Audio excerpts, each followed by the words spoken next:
We had a conversation on the weekend with a very good friend. It was prime example of family dynamics at its worst and at its best. The father had a lingering illness and the siblings had been estranged. There was this friction and they couldn't seem to work it out. So our friend decided, I'm going to take the first step and I'm going to reach out and ask to have a family meeting. He decided that he would lay some ground rules and also prepare what the topics were going to be. And through that, they broke the silence. They found a new form of a relationship. And 2 months later, his father passed away.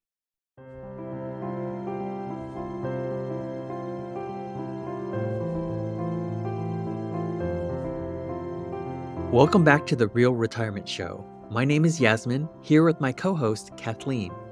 Whether you're retired or thinking about retirement, we delve into the multifaceted world of retirement beyond the finances.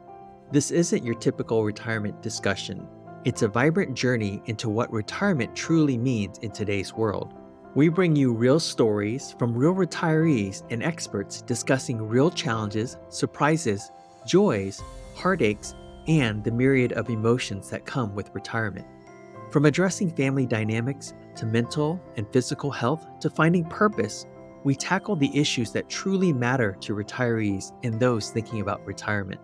Today's topic is all about navigating family dynamics, our relationship with ourselves, and our partnerships. Kathleen shares a heartwarming story about learning to step back and let her grown-up daughter navigate her own challenges. It's all about finding a new way to be there for each other without stepping on toes. Family dynamics is more than just parent-child relationships.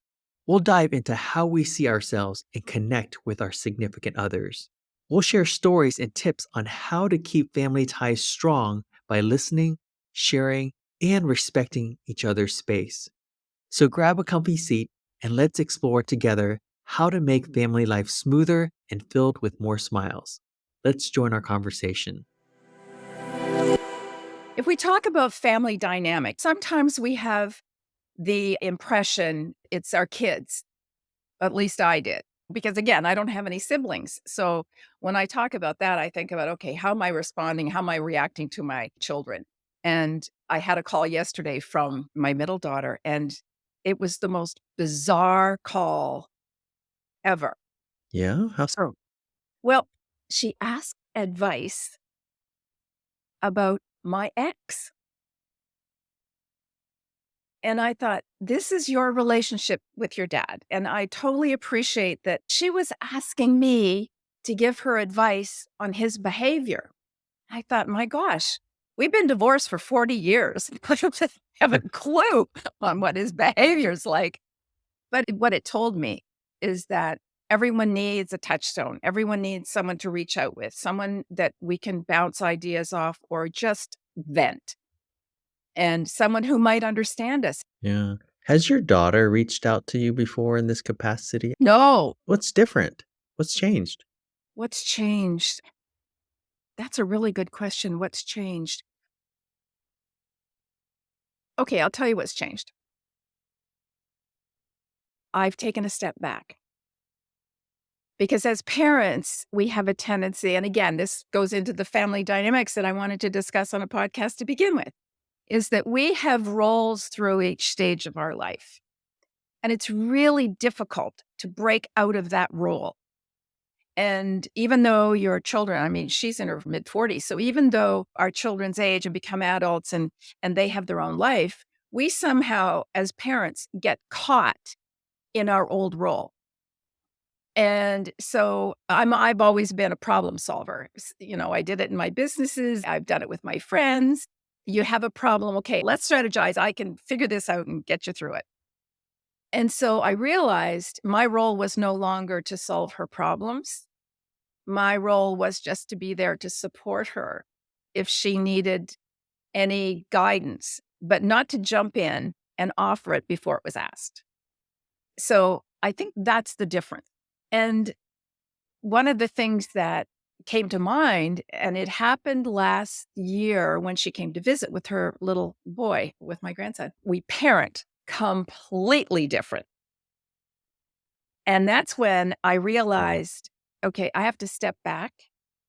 I can't impose my methodology or my comments because it became a really stressful visit. It was not what she or I had hoped for. And so that's when I really realized, okay, the role I had as her mother is gone. It's no longer valid until she asks me for it. I can't immediately step in and start solving a problem. And I've seen so many of my contemporaries here, have conversations about the same thing. I don't know what to do with my daughter. Everything I say is wrong. They parent so different. I can't even feed them the food that I want to feed them. So Mm. that's, I think, the difference when you realize your role is completely different. And once you own that, I think your relationships alter, they change dramatically, actually, but not quickly. It's not overnight, but it's a gradual, dramatic change. So from A to B, it's dramatic. But that time frame might take a year or 2, depending on how willing you are to accept the fact that your role has changed and you're no longer that controlling person who wants to guide them through life. That's such a powerful perspective, Kathleen. I think of it as when we're younger, the parents are trying to protect, trying to guide, trying to, like you said, control. And sometimes we get stuck in that mindset that as our children get to a certain point, that they're like, wait a minute, I'm dependent. I know how to make decisions. Who are you to tell me this? And it Yeah. causes this unnecessary conflict Yes. that it's almost like a power struggle. And to some extent, as that goes on for decades in some cases, we start to really ingrain ourselves in that dynamic of our relationships. Mhm. And as you shift into a different chapter of your life, all of a sudden, as you start to pull back and accept, like you said, Mhm. the changes, now they start to notice, oh, wow, I don't need to defend my position. I don't need to protect. And all of a sudden, the ice kind of melts, right? But like you said, it takes time. Mhm. 1 or 2 occasion, like, we'll see if that's gonna stick." But over time, as you have, I think it really shifts your dynamics with your children.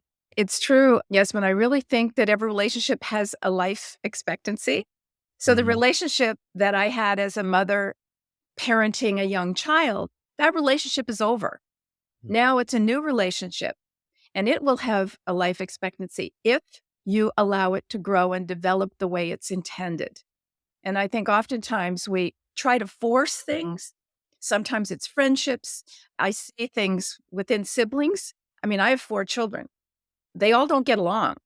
And yet there was a time that I tried to be the mediator. I tried to intervene. I tried to get them kind of a little bit closer. We'd have family functions and things, and it was a disaster. It was the typical Thanksgiving, what it didn't matter when. And so then I just decided, you know what? I'm going to let them do it on their own. They're adults. I said this to you before. I know I've done my job when they're independent, free thinking, wonderful people forging their lives. Now, I have to remind myself sometimes that they're independent people. But when they reach that point and you accept it, the flow is just easier. The friction is gone. And all you have to do is be a sounding board. You don't have to defend them. He said, she said, all that stuff actually happens again when you get to a trauma in your life, or whether you're losing someone or a disastrous health situation. That's when this dynamic reappears. It surfaces its terrible teeth because you just want to bite into the next person. And I remember when you did that, and you've always been that kind of a dynamic. But again, because I'm an only child, I never ever experienced that. And when I see my children do it, I think, wow, you can't do that. That's not right. Well, but it is right. That's the way they're living their life. So who am I to tell them what's right or wrong? There is no right. There is no wrong. It is the way they're living their life. I'm curious, Kathleen, what your thoughts are in terms of how involved someone may be with their children at this stage of retirement if they have a lot of other things on their plate or if they just have a lot of time and they're just sitting there noodling around what's going on with my children. Do you think there's a difference if you've got lots of things occupying your mind, your time, your energy versus someone who may have an abundance of time to maybe focus on their children? Absolutely, Yasmin. I think that what happens, and I've seen it, parents become dependent. So it's role reversal. They look to their children to fill their lives.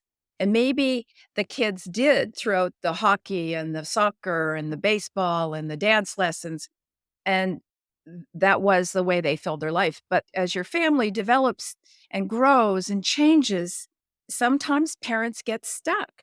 And then as they retire, especially if they don't have daily activities that prepare them to take a portion of their life and time out of their day to do something else, they become dependent on calling every day. Again, I lost my mom when I was so young. I never ever had that. But I know my friends, "Oh, my mom calls me every day." Well, that would drive me nuts. But they do. And if they don't have specific activities, if their day timer isn't full, even 2 activities a day, a walk in the morning and maybe bridge in the afternoon. It doesn't have to be you're writing a book or you're climbing a mountain, but it just needs to have something in there. A blank page is, I think, the downfall of retirees. That blank page can trigger sadness, which ultimately or could develop into depression. And I think that your page has to have something on it. And once you do that, you don't rely on your children so much. I think the one thing that I've learned as my kids have developed their own lives, your role as a parent is to give them everything you can. You can teach them, you can mentor them. But once their wings are developed and they're gone, you have to sit back and just see when they visit. On our property, we have lots of birds. I see generations of little ones kind of grow and then they come back. And the parents kind of just have to hang out and say, well, there they go. And then there they are again. And I think that if parents took that mindset a little bit more, I think the family dynamic would be smoother. And you're just there to support. Someone who took our assessment actually scored 100% in family dynamic. Now that's pretty amazing. Even I think I'm a great mom, but I didn't do that. But I know this person and, it doesn't surprise me because all this person does is support. That's it. He doesn't offer suggestions or recommendations or I told you so or you should do this. You should is the worst thing in the world. And that's exactly, I think, what led him to have such a strong family dynamics. And I've met his children and his grandchildren, and you just feel it when they're in the same room. And I think he's the poster boy for what to do. It has given me the impression, and having known him for some 30 odd years. That's awesome. I love hearing that because we get a chance to learn from someone who is practicing these types of communications, relationships skills, as well as retirement. And it gives us new hope and possibilities because I can imagine that growing up, we don't develop these skills. We don't have necessarily all have role models on how to communicate and relate in a loving, kind, understanding way with various others. And to be able to have someone model this as well as share what are some tips as well. How do we get a chance to experience this ourselves? I think that's what's so fun about what we're doing right now is really sharing all these different facets of the reality, both the challenges as well as all the amazing things that happen during retirement. Well, the Real Retirement Show is all about offering skills and tools to make sure that you're retirement is joyful, and family dynamic is part of it. And honestly, if you can't feel comfortable about what's happening within your family, I think it erodes the ability to be optimistic about other things because they have not fulfilled, they've got blank pages. You're spot on, Kathleen. It's the blank page, and the thing is that there's been so many decades and years focusing on family, career, other obligations that they've never, or at least it's been so long since they've been given a blank page, maybe since childhood where you could just doodle and draw and do whatever you want. It's hard to even imagine what to do with a blank page, whether it be routines. What do you want to do? What do you want to eat? Where do you want to spend your time? I don't know. And like you said, when you have the blank page, it could be the start of lots of unnecessary stress. Lots of unnecessary stress. So every time an episode is posted, hopefully there's going to be something that you can add to your toolbox, some way that you can get rid of the stress, because that's really what it is. And hopefully you'll be able to share it with neighbors and friends and learn from it and offer your own suggestions because we say this all the time. You can't do it alone. You don't have to. That's why we're here. We're not experts. You've said that, although we've got some incredible experts coming on. And I'm so thrilled about that. I cannot wait. But I think that if we just allow ourselves a little bit of relief and not demand so much, that we just kind of step back and let things happen. They are right. We are right. No one's wrong. That family dynamic can really develop in a beautiful and giving way. And hopefully you'll gain the tools and skill sets as we move through our journey with as many episodes as we can, all of which I think are going to touch, they're always going to come back to the dynamics within your family and your friendship. And a lot of times your friends are your family, so I think that when we talk about family dynamic, it isn't just biological family. It's the family that you choose as well, and it's always the first person who puts their hand out that is the winner. It's interesting, Kathleen, when we talk about family dynamics, it's an element of focusing externally on our relationships, but we'll definitely also cover the aspect of that relationships with ourselves too. Mhm, mhm, And in many ways, our relationship with ourselves impacts the dynamics that we have with others. And so we'll actually have some experts that will help us rediscover ourselves and understand how we're wired, mhm. understand our gifts as well as some of our tendencies, and how that affects the people in our lives. And as we shift, it's important to have these tools, like you said. Mhm, And I think that the other big shift is the mindset shift, mhm. really thinking about things in a different way. Like you said, your role as a parent with your children changes. It's the way that you think about that that also impacts the behaviors that come out.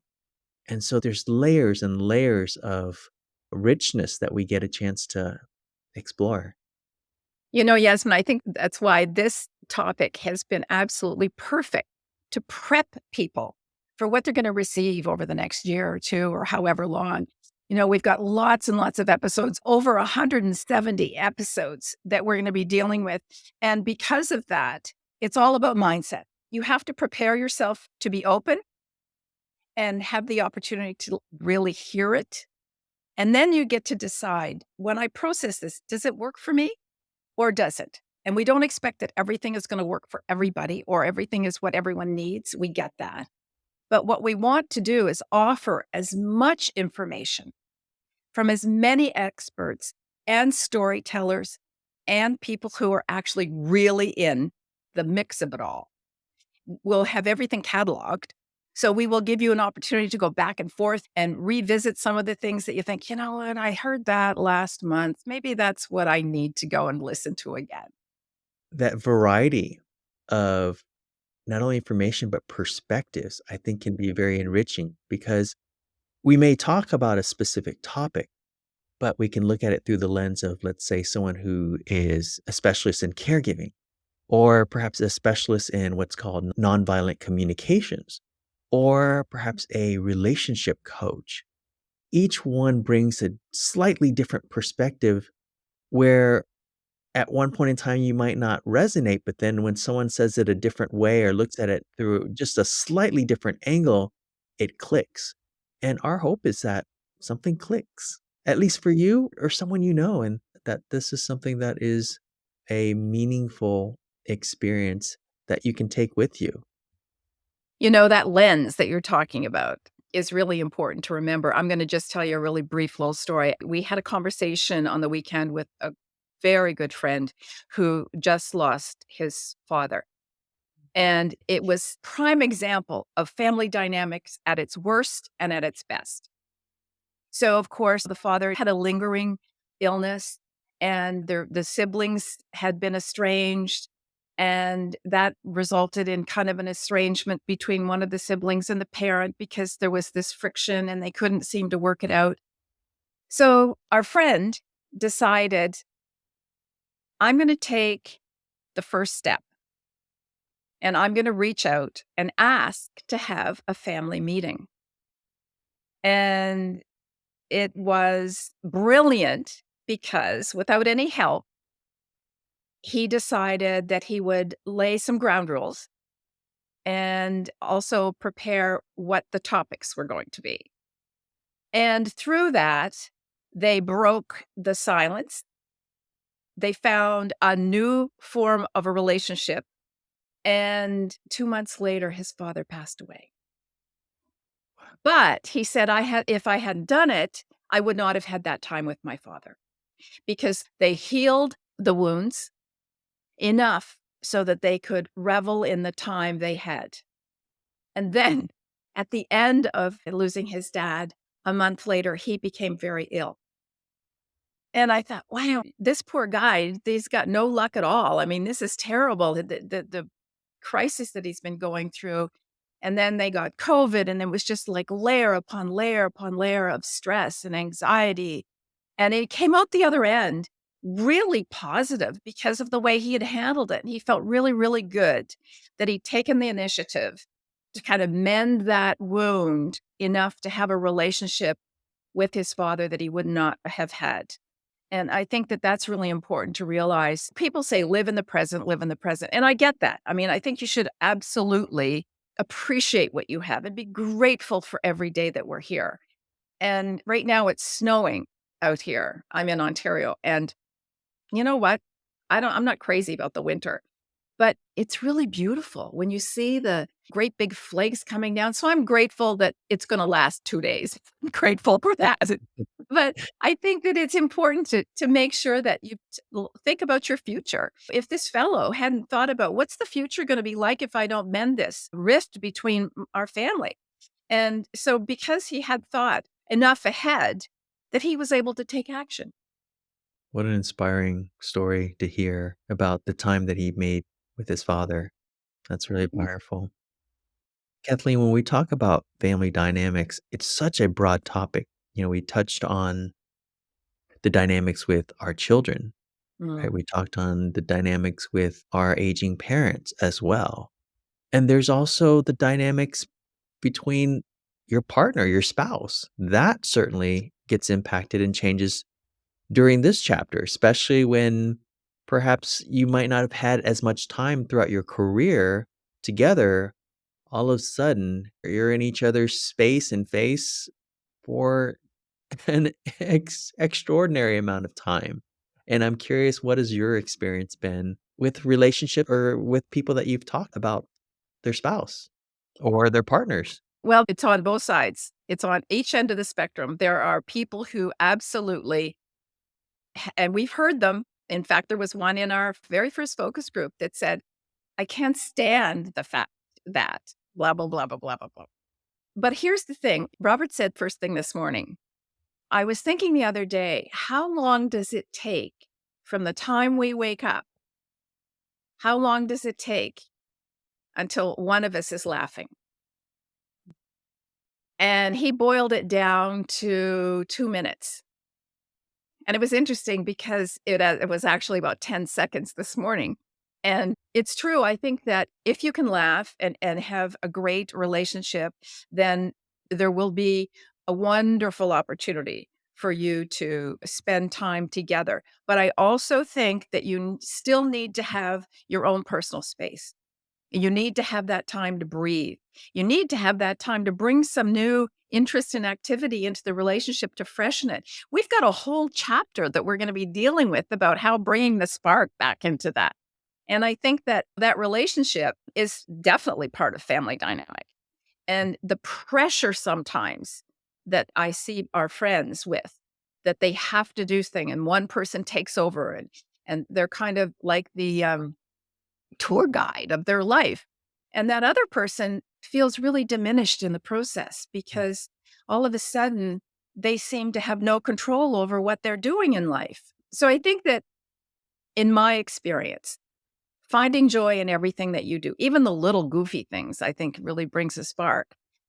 But it changes, it develops, it morphs, and the relationship has to be respected for those changes. And if someone has the expectation that, okay, now that we're alone, it's going to be like we first got together and we were dating, and no, it's not. Not at all. It's going to be completely different because you've evolved into different people. So as you evolve into different people, of course your relationship is going to evolve.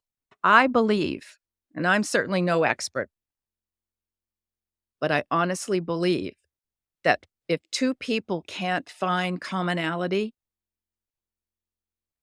their retirement is going to be a torment. Mm. That's why we see such a high increase in divorce and separations, and we become different people at different stages. And if we're no longer aligned, sometimes, like you said, it's really difficult to maintain the quality of a relationship that we desire. And I had a conversation yesterday with a friend of mine over coffee, and she was sharing with me that the dynamics with her parents, her retired aging parents, is really different in that her father is more of an introvert and he likes to just stay at home, kind of a negative perspective, critical perspective. And her mom is quite the opposite, very extrovert, outgoing, and she wants to go and do things with him. And he's like, I don't wanna go anywhere. And when you're in that place, you have 2 choices. You can either like, "Okay, well, if he doesn't wanna go, then I'm not gonna go," which then develops a whole series of different emotions, resentment, frustration. It's like that if you have a pet that wants to get out and go run and you don't let him out to go run, what happens? He's gonna get all that pent up energy They chew the and sofa. exactly. But the other choice is to communicate and be okay with, "Okay, fine. You stay at home, watch TV, do whatever. I'm gonna go out and I'm gonna do things with new friends, new activities," and there are ways to be able to satisfy both needs. But sometimes we feel trapped, and I think of my parents' situation where my dad's kind of an introvert. He likes to stay private. My mom, I know internally, she likes to meet and go out and meet people, and but the challenge is that just with some health challenges that she has, she's not able to drive. And so there's this dependence on him for these social outlets. And over time, I've discovered that she's become withdrawn as well too. And so I take it upon myself to try to be the catalyst for some experiences to take her out on walks, to do things, but I'm noticing a shift in her as well. And so I think there's these differences that really show themselves during this period. Yasmin, I've never had to deal with siblings or an aging parent because that didn't happen in my life. But my husband's mom is 95. Mm, And we decided that he would spend time with her just one on one. And she was very active person in the community. So when she became unable to drive and continue with her activities, she became a little critical about life. And I could only understand that that was normal. But what happened was interesting. So we used to take her out for a drive or take her for lunch or take her this way. And I realized she doesn't want my company as much as I think I'm a great person. She wants his company. The relationship has to be between the two of them. So I said, you know what? I'm going to bow out. Why don't you guys just go? And they would just go for a drive in the area that she was living and look at houses. They had such a good time. Sometimes they wouldn't say anything. He said they would drive for an hour and maybe have 15, 20 minutes of conversation. But it was the energy exists and they were in each other's personal space. And when she was here yesterday, she was very appreciative. I did put out all of the good china and all of the silver. She loves tea parties, high tea, I should say high tea. So we kind of did that kind of thing. And you could see that she was really appreciative. Now she's got something to go back. There's something on her page. She now has stories to tell all of her people in the retirement home. And that helps her stay who she was. So I think that was it something that I really wanted to do on a Monday? No, it wasn't. My page was pretty full, so I had to kind of work around all this. But honestly, I think that if you can help understand what they did, what their life was like, and try and help bring that to them a little bit, it makes for a better dynamic because, again, it's just positive energy in the same room. And I'm sure that your mom feels the same way when you do special things with her. What a gift that you have shared with Robert's mom in that way. And it reminds me of that friend that I had mentioned with different parents. When she was thinking about what gifts do I want to give my parents, especially for the holidays, many folks in this chapter have got a lot of things. The last thing you want to do is give them another thing because chances are you'll be responsible for getting rid of it. So she thought about what brings them joy, or specifically what brings him joy. And food was the answer. And so what she did is she started getting some gift certificates for some interesting, new, fun restaurants that they could go to together and experience. And it was a way of getting them out of the house. It was a way of them connecting with something that was joyful. It got them moving together and being able to talk as well too. So just these ideas of what can we do to change things up and invite them to a new experience.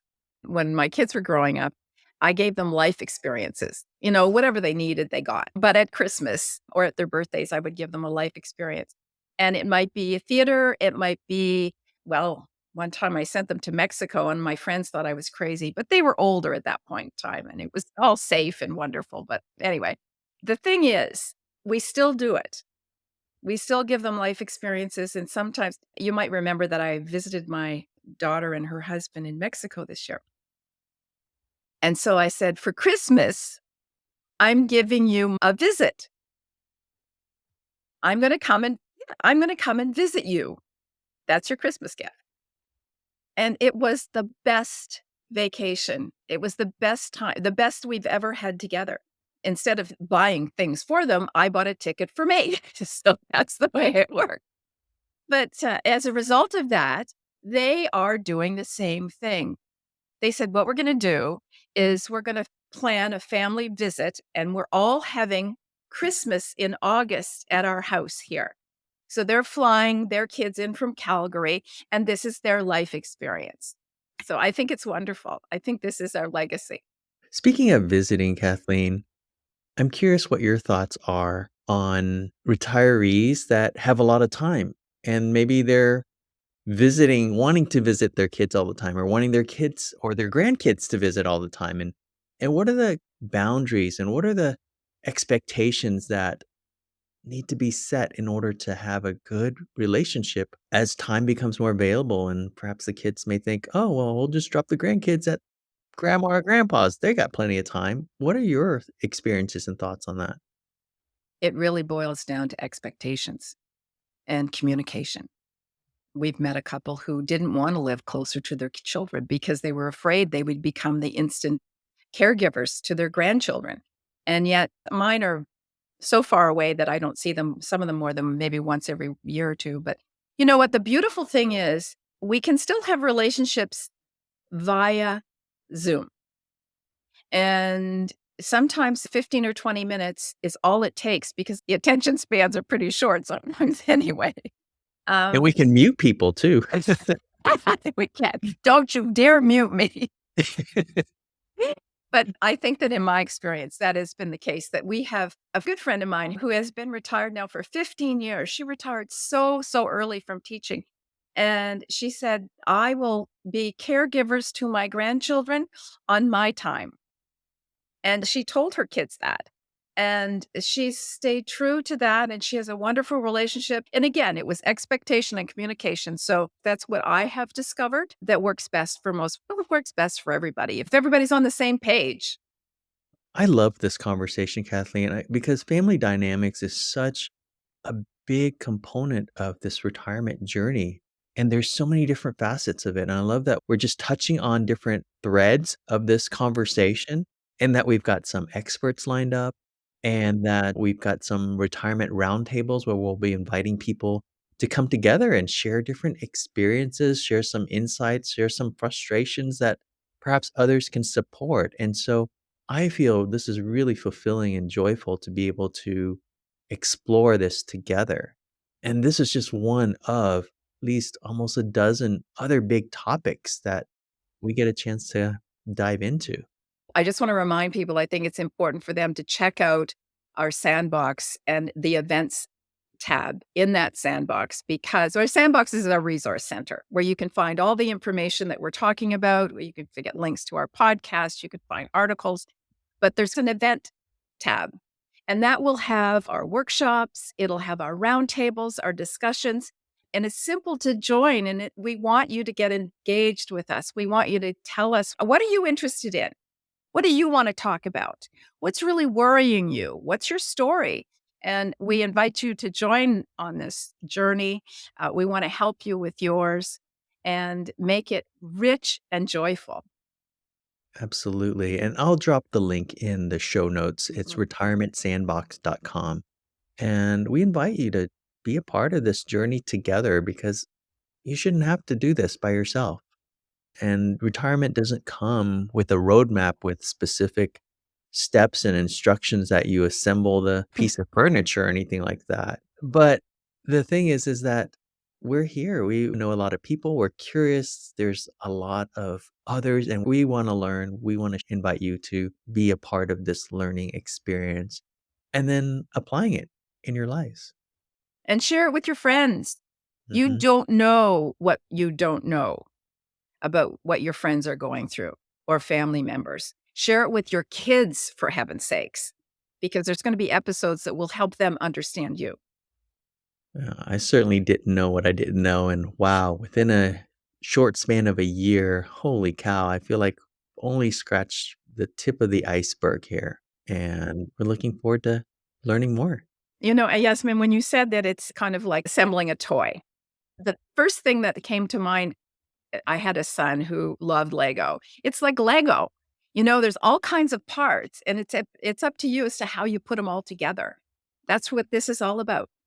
It's giving you pieces of Lego and you put them all together, and the podcasts are helping you do it, and the experts are there to guide you through the process, and it's up to you as to how you build it. I love that Lego analogy, Kathleen, because you think about if I were to just give you a bunch of Lego pieces and said, "Okay, go to town, build it." I think it's like that blank piece of paper. What do I do? How do I put this together?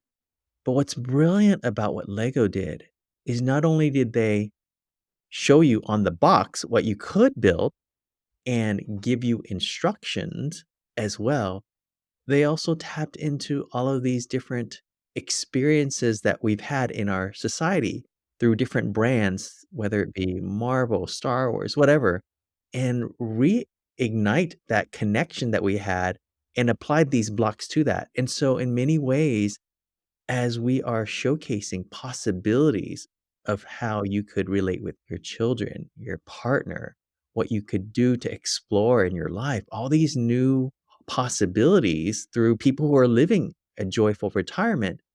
We're in essence giving you the picture on the box of what you can build. And we're also providing the tools, the resources, the support so that you can actually build it, the instructions that come with it. So I love that analogy, Kathleen. Well, here's to new pieces, and may the puzzle take you where you need to be. Well, we're so grateful to have you join us. Thank you, Kathleen, for such an amazing conversation. This is really one of the highlights of my week, and that we get a chance to be together and to just talk about this journey and hopefully be able to inspire and support and help others along the way. Don't forget, if you're watching us now, subscribe so that we can continue with these podcasts and bring you way more tools and have way more fun. Thank you for taking the time to join us today. If you enjoyed this episode or found it valuable, please subscribe, follow, and leave a comment or review on your favorite platform. If you have friends, clients, or loved ones who are retired or thinking about retirement, we invite you to share this show with them. Check out the show notes with links to resources mentioned in this episode at realretirementshow.com. Remember, retirement is a joyful journey we get to experience together. Join us next week for another Real Retirement Conversation.